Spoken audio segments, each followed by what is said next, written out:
আসসালামু আলাইকুম রহমতুল্লাহি বরকাত। বন্ধুরা কেমন আছেন? আমি জিল্লুর রহমান একটা ঘটনা শেয়ার করার জন্য ভিডিওয় চলে আসলাম। শীতলক্ষ্যা নদীতে, নদীর পাড়ে দাঁড়িয়ে ভিডিওটি করতেছি। দেখেন সব জিনিসের কেমন যেন স্থান কাল পাত্রভেদে ভিন্ন ভিন্ন রূপ ধারণ করে। বর্তমান, প্রেজেন্ট, ফিউচার সবই যেন এক একটা রূপ ধারণ করে।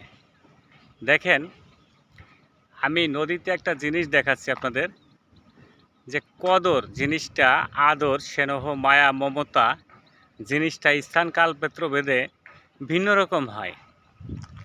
দেখেন এই নদীতে একটা জিনিস ভাসতে ভাসতে যাচ্ছে। কতই না আদর ছিল, কদর ছিল।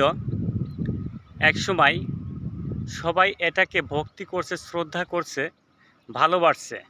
কিন্তু সময়ের পরিবর্তনে স্থান কাল পাত্র ভেদে জিনিসটি ভিন্ন রূপ ধারণ করেছে। এখন আর তার আদর কদর কিচ্ছু নাই। এই যে দেখেন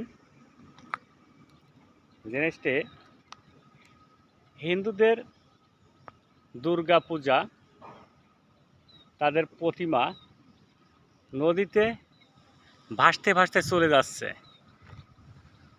পুজো তো কবেই না গেছে, কিন্তু এখন এর আর কোনো কদর নাই, এর দেখারও কেউ নাই, এর স্নেহ মায়া মমতা করারও কেউ নাই।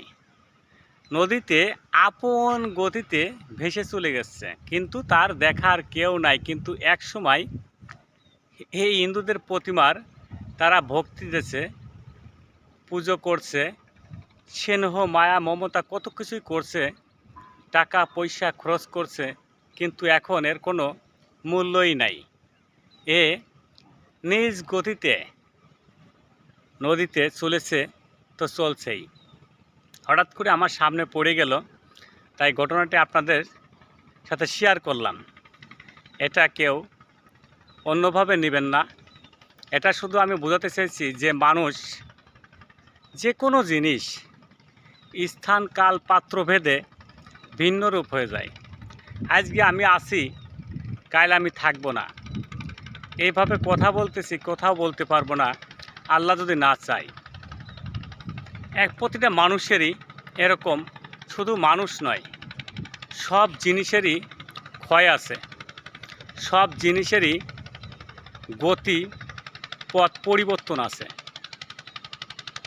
শুধু আল্লাহর প্রকৃতির পরিবর্তন নাই, তাছাড়া আল্লাহ যা সৃষ্টি করেছে